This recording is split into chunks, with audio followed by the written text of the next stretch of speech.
Okay, so now we're at the point where we need to start putting together our hardware, right? So we've got our piece here, right?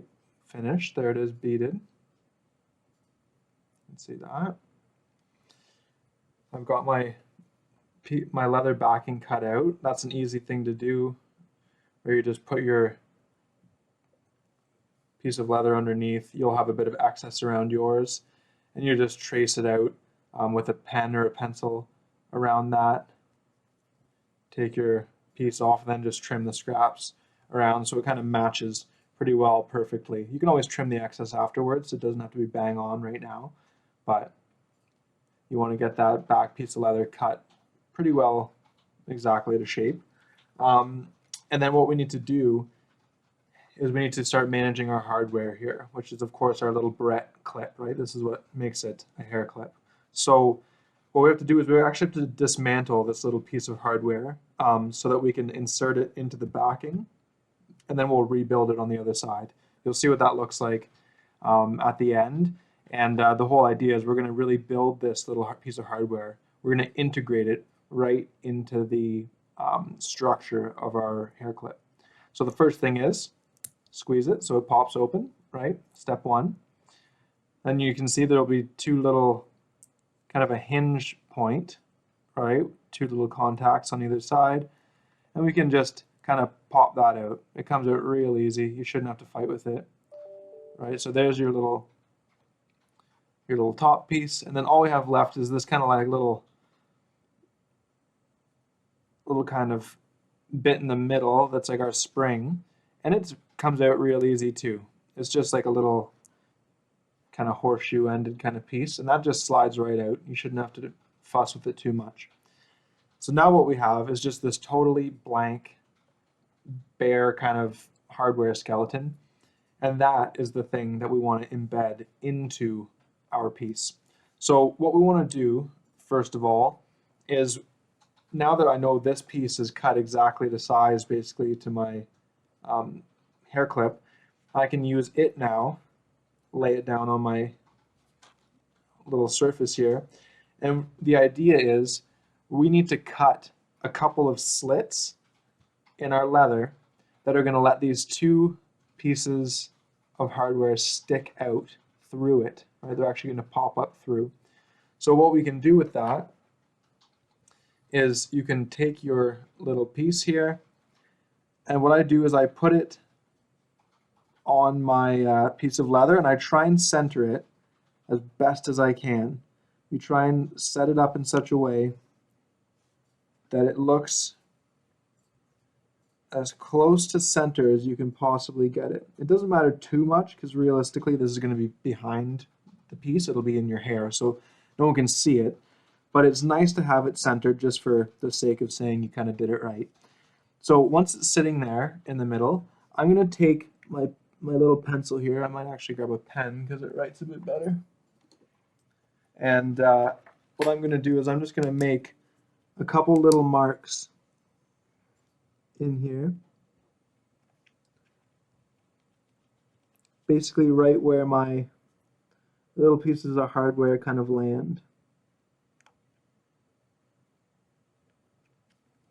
So do it on one end, make your marks over on the other side. Right where your bits kind of go. So now you'll see I've got something like this, right? One's a little wider than the other one because obviously one of these is clearly wider than the other, right? So that should be the right thing. And what I'm going to do now is I'm going to take my scissors, right? And I did that, by the way, on the fuzzy side, right? Because those marks will be on the inside sandwiched into my piece because we want this nice, shiny, smooth bit to be what's facing outward, okay? This little soft bit takes glue a lot better, and this is a lot more smooth and kind of clean to have as your outer piece. So what I'm going to do now is I'm going to take my scissors, and I'm just going to make some little insertions here, just like some little cuts, right? So I'm kind of folding my piece on my lines. I'm going to do a little snip and a snip,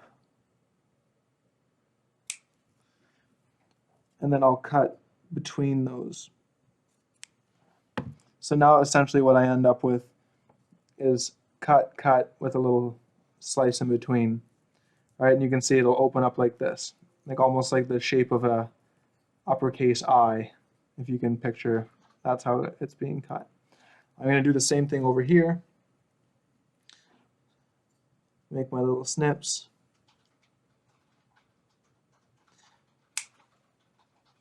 Now on my shorter end, I think I'm not even going to bother making that slit in between, because all we really need is just the two little pieces. So I'm just making those two slits that run with the length of my project. And then on the other end, I've made a bigger kind of piece out there, because you can see this hardware needs to pop through. Right, so on my wide side, I've put my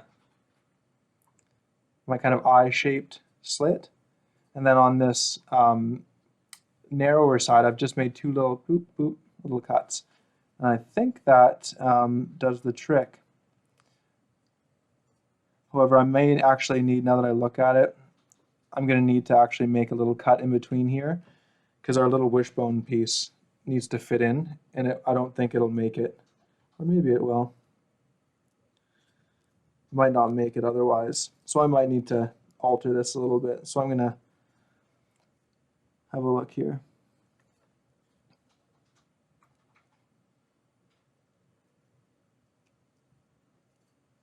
I believe that just slides in, so I think we can actually get away with it. So I'm going to stick with my original plan, and if there's trouble, I'll let you know. So that's basically what we have now. As you can see, our hardware is coming through. And then essentially we can rebuild our piece on the other side, right? Like I can put in my little wishbone piece here. That gets put back in. So be mindful of when you take it apart of how the pieces kind of come together, because you'll need to obviously rebuild it on the other side. So this goes in like so. There we go. And then I can put this little guy back as well.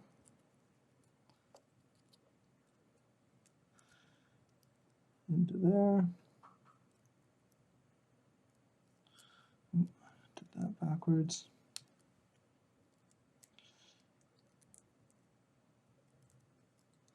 There we have it. Okay, so there it is. Re-click back together. This is now rebuilt on the other side. Right, so you can see it's integrated right into the piece now. Then I can put those together, right, and start actually finishing off my piece. You can see this is what we're getting at now. So next step is going to be to glue this piece on the inside like that, so that of course my shiny side's out, my fuzzy side's in. The contour should fit with the contour of your piece. It'll give you like sort of like a little bit of a bowed kind of concave setup, right, like that. So that's what we're going to do. So I'm going to glue this together, and then once it's glued, our next little video is going to be on edging. So that's what we're going to do next. So stay tuned.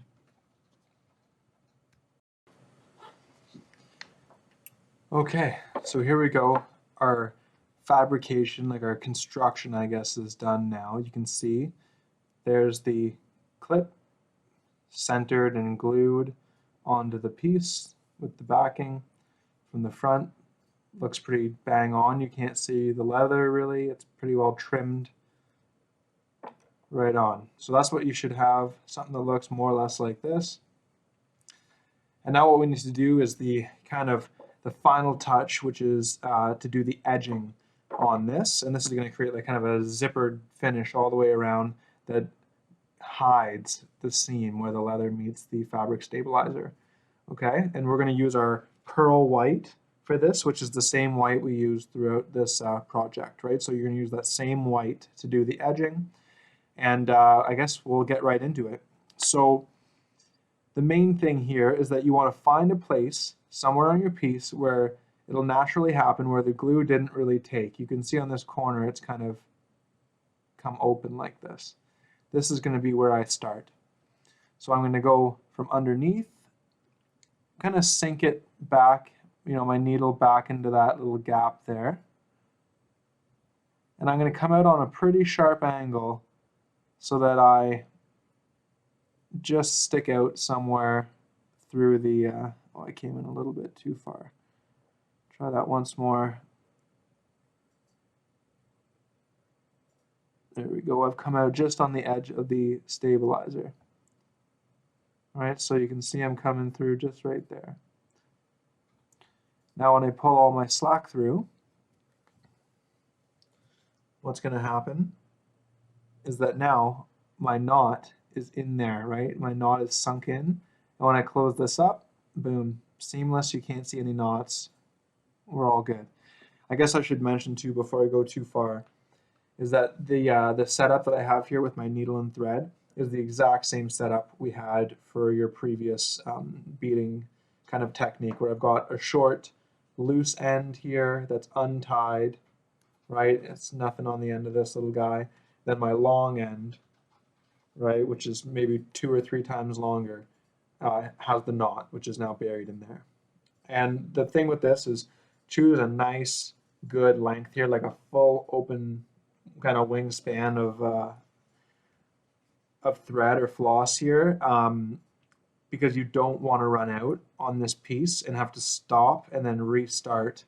You want this to be one continuous piece of floss or thread all the way around, so that there's no stop and start point here. You can do it and you can hide it, but it's way nicer to do it in one fell swoop. Okay, so what we need to do now is we're coming out the top, and something I will say too is hold your piece so that it's facing you, like I'm sitting here looking at my beading, right? And what you want to do is, I'm left-handed, so I'm going to bead in the direction that I hold my needle. So for myself, I'm holding it facing me, and I'm going to be beading clockwise around, right, the way that my needle faces. I'm going to edge clockwise. If I were right-handed, I would be edging counterclockwise the way that my needle goes. It's really hard to do it backwards, because then you're doing this thing where you're coming in all crooked and trying to put the needle through the bead this way, right? So do it clockwise if you're a lefty, counterclockwise if you're a righty. That's going to help you a lot in this. So with this technique, we're only picking up one bead at a time.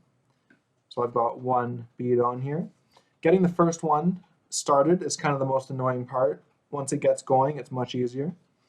So I slide my bead all the way down. You can see it just sitting there right on the edge. Now what I'm going to do is I'm going to come back in from behind, just behind this bead. And I'm going to come through on a little bit of an angle so that I get some leather and come through and get my stabilizer in one shot. So you can see I've come through kind of like this, just behind my bead, right? Because I'm going this way. So I just came in behind it, right? Behind it, going that way. Pull out all of my slack here. This is where it becomes really slick to get a little pair of needle nose pliers, especially ones with round tips that are good for needles, right? So pull that through. And now what I need to do here is, you can see my bead is just kind of placed there right now. It's kind of sitting a bit crooked. So now what I need to do is I come in from behind my bead and go through it, right? So look at, I'm going in behind it, because remember, I'm beading in this direction. I'm beading clockwise, right? So I'm going to come in from behind it so that my needle tip is facing clockwise. Always remember to follow the same direction and don't get mixed up and put your needle in the opposite way. So now I pull that slack through. Pull that all the way through here. Give it a little tug there to snug it up. Always make sure you do that after you put each bead down, or else you'll get slack in there and then you won't have a nice tight edging. So now you can tell I'm ready for another bead, because my string is sticking out of my bead, through the center in the direction that I want to go. I now pick up another bead. All right, so I've got a new one on. Make sure you pick that bead up before you go going through. I'll sometimes forget and and mix that up myself. And then now what I'm going to do is I'm going to be, from this point on, going through the stabilizer and the leather. So you want to go on a little bit of an angle so that you catch some leather with it. All right, push that through. Pull through your slack all the way through. Now your bead is again going to be just kind of sitting there a little bit crooked, right? See, it's sitting all weird. Now what we're going to do is come in behind it, stand it up and grab it. Make sure you get it going in the right direction, right? You can see I've grabbed my bead in such a way that it's going to be sitting stacked straight up and down nicely. And again, always going, for me, clockwise. If you're a righty, you're going counterclockwise. Always put your needle in the same direction. Give a little tug, and there's my second bead in place. You can see I now have two beads standing there stacked up, and my thread is sticking out. They always look funny a little bit for your first few. Your first maybe 3, 4, 5 beads will be a little bit kind of shaky, but then as you build onto that, and especially as you come back around, the whole piece gains structure, and they sort of like stack off of each other, and they help each other stand straight. So don't worry if your first 2 or 3 beads look a little bit kind of wonky. You don't want them to be spun around backwards. That's different, but it's okay if they're a little bit shaky. So I just picked up a new bead, right? Again, I'll do this once more. And what really is important here is when I'm coming in through the stabilizer, just the edge of that stabilizer, right? I'm coming in just on the edge. You want to come just in front of the bead, right? Like I'm only, geez, barely a millimeter in front, not even. Pop through on a slight angle so that I bite into some leather. Sometimes if you go straight through without an angle, you don't bite any leather. You just go through the edge of it, which isn't what you want. You want to get a little bit of meat there. Right? You can see I've grabbed maybe 1 to 2 millimeters into that leather. See how far I am? Now I can pull my slack through, like so. Pull all that through. And again, now my bead is sort of sitting a bit crooked, kind of lopsided. Right? See that last bead's a bit crooked. I come through the back of it, grab it with my needle, stand it up, have a look at it, make sure it's not spun around backwards, right? It's going to be in line, going through, for me, clockwise, because I'm a lefty, and then again, always give it a little bit of a little jiggle and a little snug up, and there we have it. Now you can see it's starting to look like something. It's starting to gain some structure here because I've got 3 of them down. See that? Now I'm just going to continue this all the way around. I'm going to circumnavigate the entire piece. It's going to edge the whole thing, right? And you can see here where I've edged it, you can't really see the seam where the beads are. And that's the whole point. You won't be able to see this seam. So I'm going to continue along. I'm going to truck all the way around, and then I'm going to show you how to finish it up at the end, okay? There we go. Okay, so check it out. Here we go. You can see I've beaded all the way around this guy. Right, that's what it looks like. You can see how it's seamed that edge right up. Adds rigidity to the piece. Just like that, right? You can see it here. That's what it looks like from the back. Obviously, if you can get them nice and close together like that and consistent, you get like a zipper-like effect, which is kind of what you're shooting for. I'll just show you how to finish this off. I've got my 1 bead left here. You can see there's that little gap, 1 bead left. So what I do is just like I always do, I pick up my bead, I pop it right in that spot, going through the stabilizer and the leather. Nothing new here.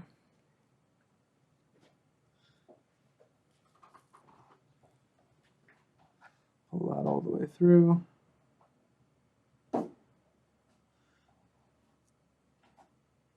Like so.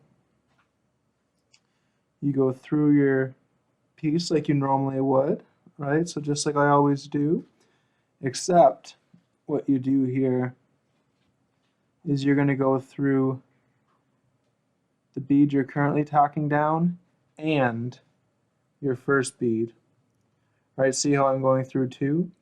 That's going to connect these two together, and that finishes off the circuit, so all the way around. So I'm connecting my last bead to my first bead that I put down, my starting point.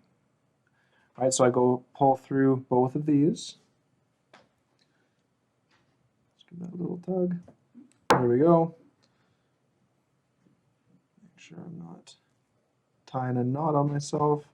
Pull all your slack through, give it a little tug, and now we're completely seamed up all the way around. And now what we do is we finish it off. So what I'm going to do is I'm going to come in on a really shallow angle, right there where my thread finished off through the top, and I'm going to do it on such an angle that it comes out the side here and pops through the leather way over here on an angle. So I'm coming through like so. I'm going to pop it out. You know, choose a good spot that's kind of out of the way.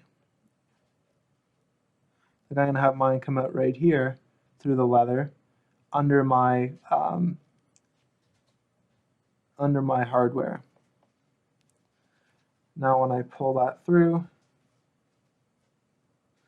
like so, now I can do my double little surgeon's knot there and tie it off there.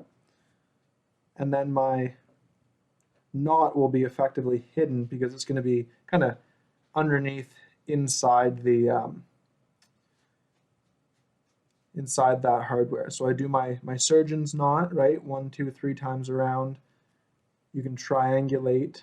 I always try and make like a clothes hanger kind of shape, right? Pull some slack. And when you get like a little clothes hanger, right? See how it looks like a little clothes hanger there? Then I can use my thumb, hold it down right on that spot, pull my slack all the way through, and there we have it. My piece is tied off right there. Knot is right at the leather. I can trim my excess. I'm just going to slide one more little knot down there just to make it even tighter. There. Okay. So I can trim off my excess, pull it tight,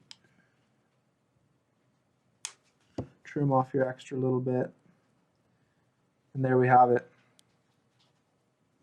She's done the edging. You can kind of sort it out and smooth it out after that. The piece will more or less retain its shape once you kind of shape it. And there it is, the finished piece, ready to go. Pretty well seamless back where you can't see really almost any knots, right? Just that one little guy over there. Otherwise, she's done. Ready to go.